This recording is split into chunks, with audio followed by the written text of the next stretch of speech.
everything and just give us your closing statements. Is that okay?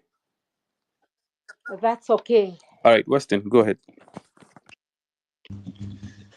Thank you so much, Afrocentric and Rabia and all the people on this forum. Mother, you paid your dues. And Kenyans who are familiar with the history of the country cannot honestly contest that. But the issue is that in the aftermath of the Moi regime, Moism remained in place. Moi, the person, left, but Moism, as in the behavior that Moi used to exhibit, remained in place. And you didn't speak against that. For instance, the question is this. I would wish to know your answer to a remark by a former cabinet minister by the name John Michuki, who said openly that they were not fighting for a new constitution. They were not fighting for a reformed Kenya. They just wanted Moi out. And in that context, he was talking about himself and the people who at that time were referred to as the Mount Kenya Mafia, a tribal cabal surrounding Mwai Kibaki. So they were not interested in reforming change in a better Kenya. I wish to know your response to that. Secondly, when there was a task force that was formed, headed by one Professor Makau Mutua, to try and find out the mechanisms to establish Truth, Justice, and Reconciliation Commission. When they submitted that report to Mwai Kibaki, who was the president and you are the justice minister, Mwai Kibaki turned down that task force report and said, no, the bygones are the bygones. There's no need to look into the bygones. It took the 2007-2008 post-election violence for a Truth, Justice, and Reconciliation Commission to be established. And it could have been established before death. What did you do about it?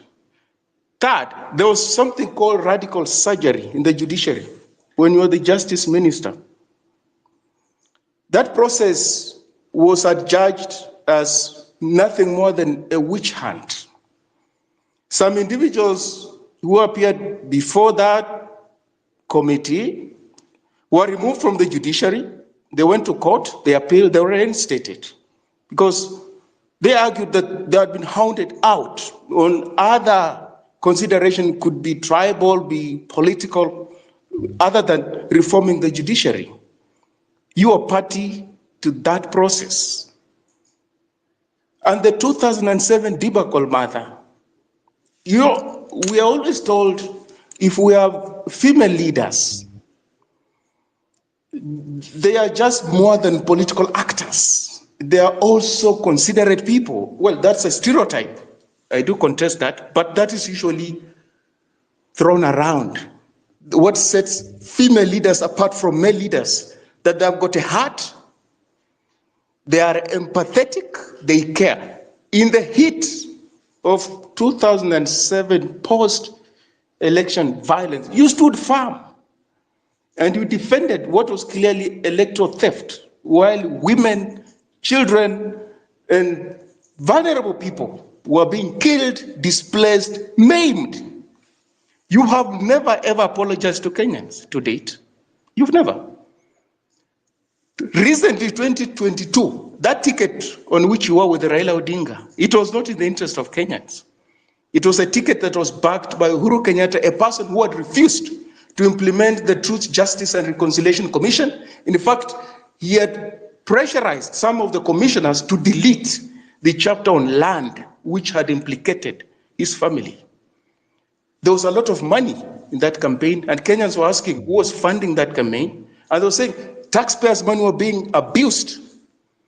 You said nothing because it favored you then. So Kenyans are asking that a person who plays hot and cold like you on matters to do social justice, democracy, the rule of law, inclusivity, and a better Kenya, you will play a role of a saboteur, spoiler, vis-a-vis the current debate. In fact, I put it to you, Martha, that William Ruto had to bring Raila Odinga and these other people into his government after you and other people held that Limuru thing, which was tribal. And he felt, no, going forward, I won't get votes from these people. Which people? Referring to the Kikuyu people. That gathering was seen as a Kikuyu gathering. And it made him to sit up. Look, what do I do? Cynically bring on board Raila Odinga. Bring on board the people you campaigned against the other day. Now, these are the questions Kenyans are asking. And they're valid. And nobody should say, no, Mother shouldn't respond to this question, should respond to these questions. Because how many of you people have ever met a sitting president one-on-one? She has. That's how much power she has. She has been a cabinet minister. So when you come here and say, no, you're being unfair to Mother, or you want to speak for Mother, like, do you really understand what you're talking about? Have you ever met a president? Have you ever had a one-on-one with the president?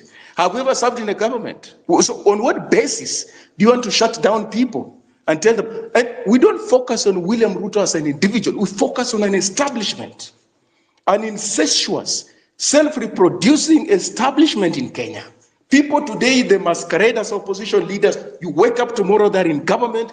They're denying the very, very things they said the other day. No, I didn't understand the hustler fund. Now they've explained to me, I now understand it can uplift Kenyans from poverty.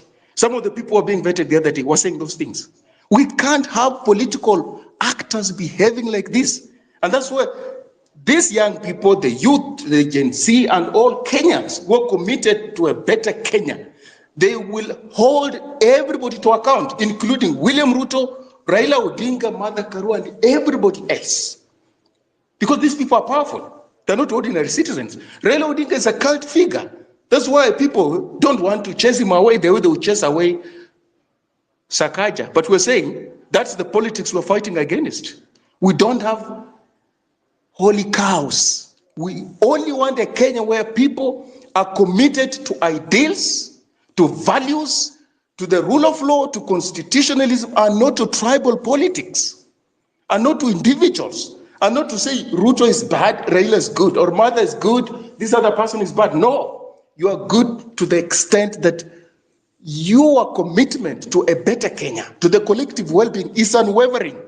Mother, I end by telling you that, do you know that we have never recovered from you and your colleagues who formed the government after Moi? One, you continue tribalizing the state and the bureaucracy, and we've never recovered from that. Secondly, the stolen election of 2007, we have never recovered from that. Going forward, anybody who loses elections will always cry that elections were stolen, because we have never sorted out that. Had Kibaki been a one-term president, we would not have any other problem going forward having one-term presidents.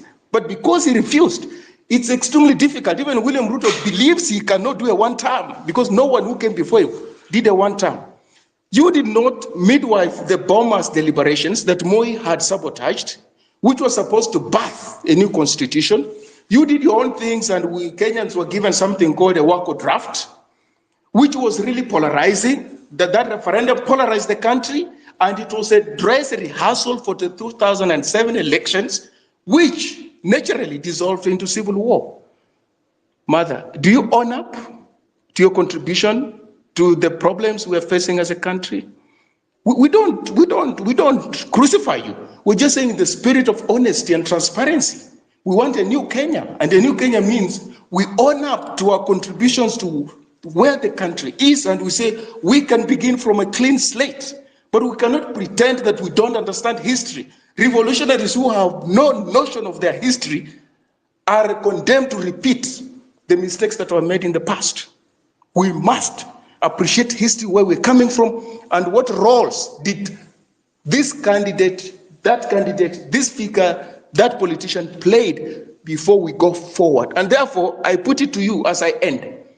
Mother coming here is important, is imperative. And we asking Mother these questions and raising these issues is completely imperative, is part of national healing, is part of having a candid conversation that we don't have. We usually don't have in Kenya. We are for consensus. We are very scared when we differ. ideologically.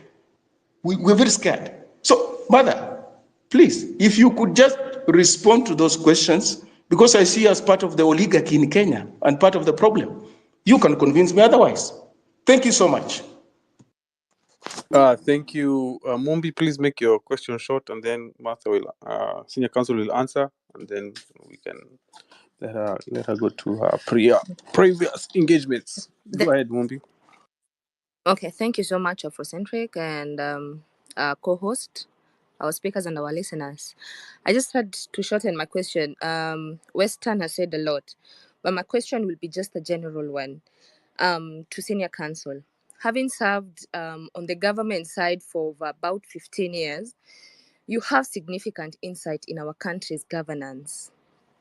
What is your perspective on why we draft, because coming from where we're from, we draft something like our finance bill in a place like Washington? Is it because we lack the expertise, or is there a deeper issue related to our colonial history that you could shed light on? And then, additionally, let me take a little bit of a spiritual perspective. You know, considering that our foundations were laid by early British colonizers like Kina Sabalin, Kina Evelyn Berlin. Do you believe that this foundation really influenced the belief that we are battling right now against these principalities and powers? Because up to right now, we see them putting their foundation till date. And you've been in the government. So me asking you, I feel like you could shed more light on this, because we see till date, they're still putting this foundation. An example is that they have really put a big and tall foundation at the roundabout of railway station, what we call and what we term as obelisk. What is your take on such things? I said I'm going to take a spiritual turn because as we are winding up, and from your own capacity and understanding, how do we truly emancipate ourselves from these ties to truly becoming independent and free from reliance on these IMF and World Bank? Thank you so much. I hope you guys can hear me. Am I audible? I hope I'm audible. Thank you for your question. I also want to add on, just before she begins to answer, I want to paint a picture before I ask my question, because Martha Karua has had a career as a politician and a legislator for some time, and her having served as both Minister for Water Management and Minister for Justice and Constitutional Affairs in the Mwai Kibaki administration. In the 1990s, back then, towards 2000, she was a prominent member of the opposition political movements that successfully agitated for multipartyism. That led to the ouster of the KANU regime in 2002, if I'm not wrong. And in 2008, after the disputed 2007 general elections, that elections resulted to a widespread of violence across the country. And she led a team that literally negotiated power. And you guys can remember so well when we had the back then chairman of the AU, if I'm Kofi Annan, that came to Kenya to constitute the handshake, and I think that was probably the first time we heard of handshakes and so on. And you also led a team that negotiated that power sharing agreement between the opposition leader back then, Raila Odinga, Orange Democratic Movement, and now 14 years later, rather 15 or so years later, Raila would go back and pick you as his running mate in the 2022 general elections. So which was Ruto and his peoples were declared the winners of the elections. Now my question is, what was, and we saw what happened during the the post-election violence, people being banned left, right, and center, people killing each other left, right, and all that. But now this movement has really stood up to, shun all leaders, because we've just learned that sometimes all leaders are all the same. So what will be the difference between whatever is happening right now with the anti-finance bill tax protest, and back then where we had people killing each other because of election disputes, and it had to take lives to be lost for you guys to initiate a handshake? And why the handshake? Why would we just say no, this election was wrong, and we are not agreeing to this? If you agree to this, we need to follow the constitution. The elections were disputed because people were not satisfied. Why initiate that handshake? And why now did we take time? Because this thing was not about Raila. The anti-finance bill was not about Raila. And you leaders just sat on the fence and did not say anything to say that, hey, this is not the way it's supposed to be. And now moving forward, that was my first question. And my second question probably could be, why are we sitting on the fence while seeing the government butchering the constitution? Why are we not speaking out? Is it because we only speak out when we have something to benefit as politicians, or we only speak out, we only don't speak out because we are not going to benefit anything? So my last question is, now the protests that have halted the government and has agreed to talks with Raila Molo Odinga, which for us it was a surprise. This was not about Raila. We told Baba to go back to Bondo and relax after he lost his bid with the international seat that he was looking for. We just wanted no talks. We wanted to do this our way. Why is it that politicians are trying to interfere with the protest that we are holding? We don't want talks with the government, but other politicians are like, no, we need to have talks with the government. What do you have to say about that from where you sit? Those are my only questions. Thank you. Afro, can you allow me to ask a question based on, because all the people who have asked questions have asked about the past? Please, 30 seconds. We want to release Martha Karua and we get back on topic. I want to ask a question that is directly impacting on our future.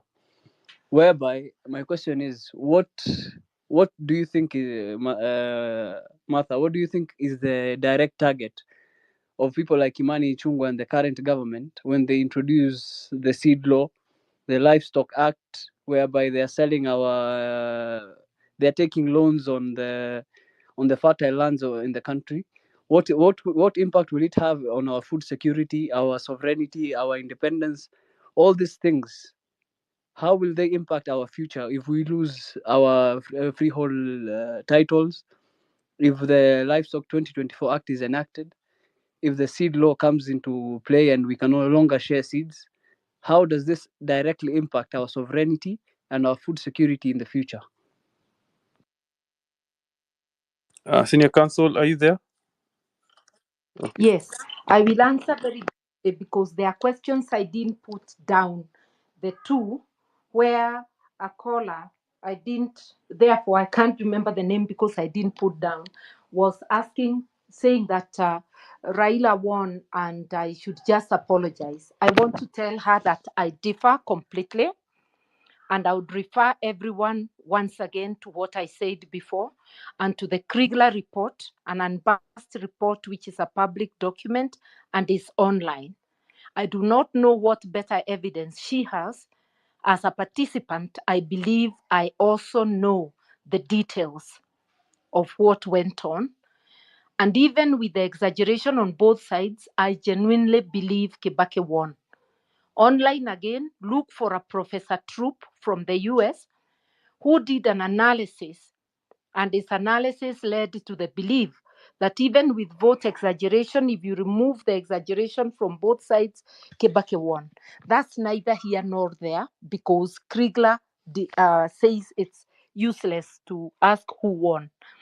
I can only apologize for the loss of life, for injured feelings, but not for anything I did. I did not do anything that I shouldn't have done at all. Representing Kibaki doesn't make me a criminal. An agent is an agent, and every candidate is entitled. And that's why I asked, how is it that I am wrong for being Kibaki's agent, but my counterpart Orengo is not wrong for being Raila's agent? That's a very biased way of looking at it. I'm sorry, there we have to differ. The other question I have been asked, I want to actually correct. I have not been in government for 15 years. I've been in parliament for total of 20 years.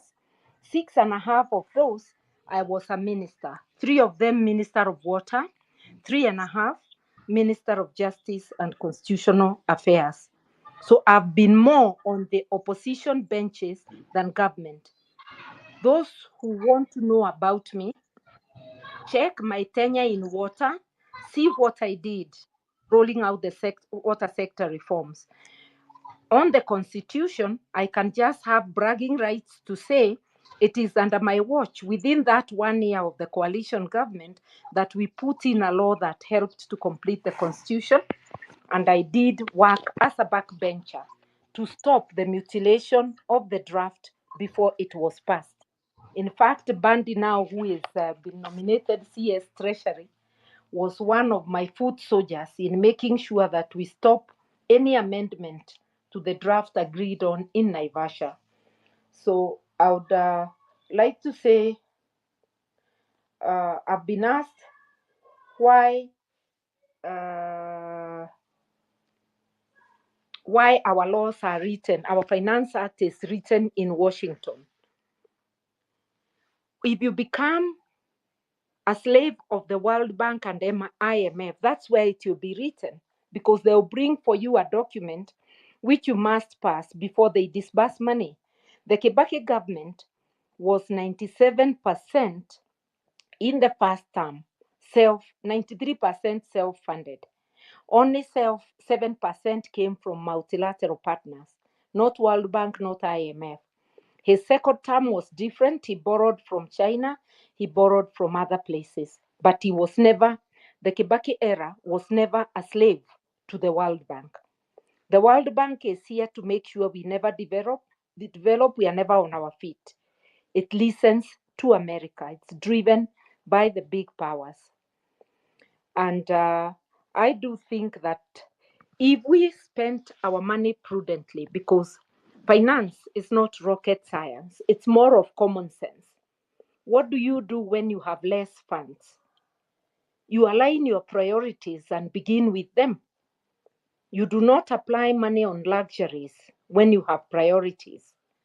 What the regime is doing right now is applying money to sustain luxurious life and to continue encouraging theft of our money by a small group, ignoring essential services for the people.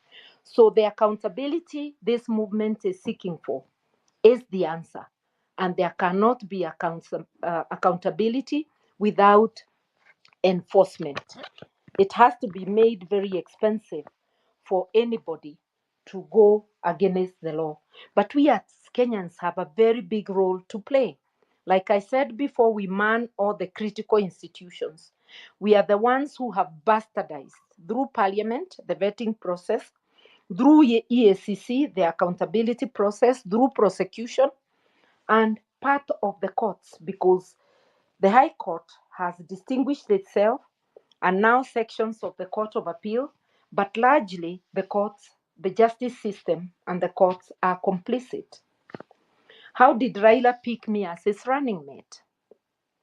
First of all, I say those who question 207, do you in your heart of hearts believe that if Raila believed I had helped steal his vote, he would have chosen me as a running mate, as a human being? Those of us who were involved know the truth. That is why we were able to work together. I didn't go to the Azimio camp because it was holy. I said quite frankly that both sides had baggage, but I could at least identify a few allies on the Azimio side with whom we would be able to push back those within Azimio bent on the old ways. I went to Azimio because one of the two sides was going to govern, and I was better off on the side that I thought would end up benefiting the people. And I always say I salute Raila because when picking me, he knows that I'm a person who will differ with him on certain matters. But he was bold enough to do that. Although today now he has disappointed me and us by going to the government side. The last thing that I was asked to answer, if you give me a moment, my whatever has closed because I need to answer it. Oh my, I'm not getting my notes. There's one last thing you asked. I have gotten it. The very last thing by Farah is why about the Agriculture Act, which is criminalizing farming and our seeds. This is going to turn us into slaves, worse than colonial times, and into food beggars. And you know, when we are food beggars, it means we have become somebody's robot. The Ruto government is a puppet of the West. The West want to stop us from using our seeds. They have an agenda of taking up the arable land, farming it themselves. When we plant GMO,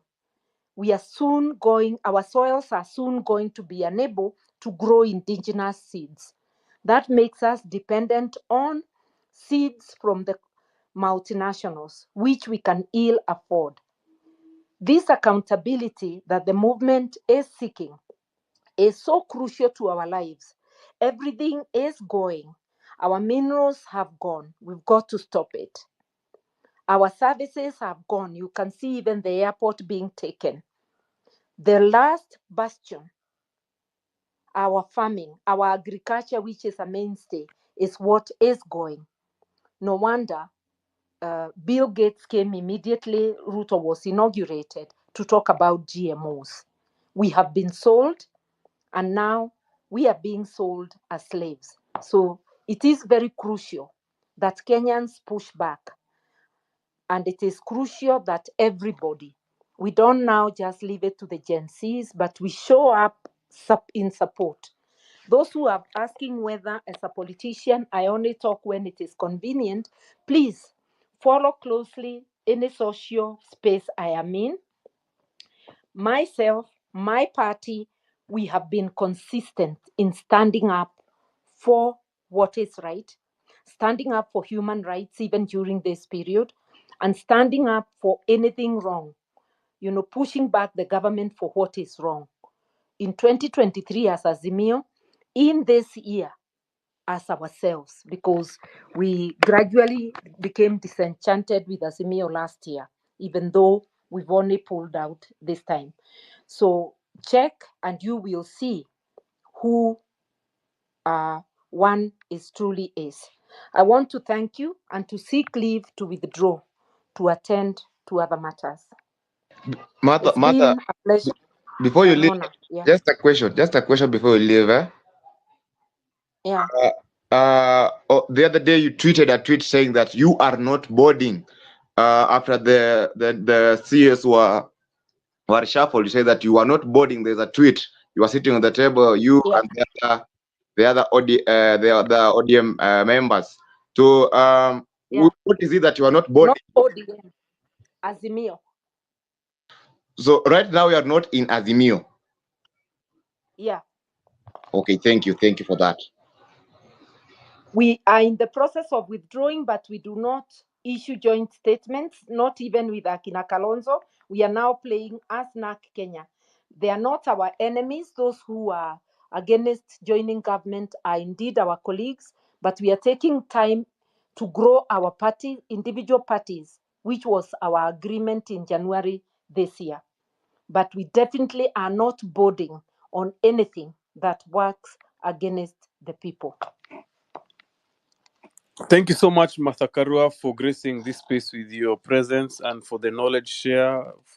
We have learned a lot. Personally, I've learned a lot of clarification of events that have happened in our history, 207, a lot of things we saw on the news, but you had you are there in person and you participated in person. It's good to hear it from your mouth as explained.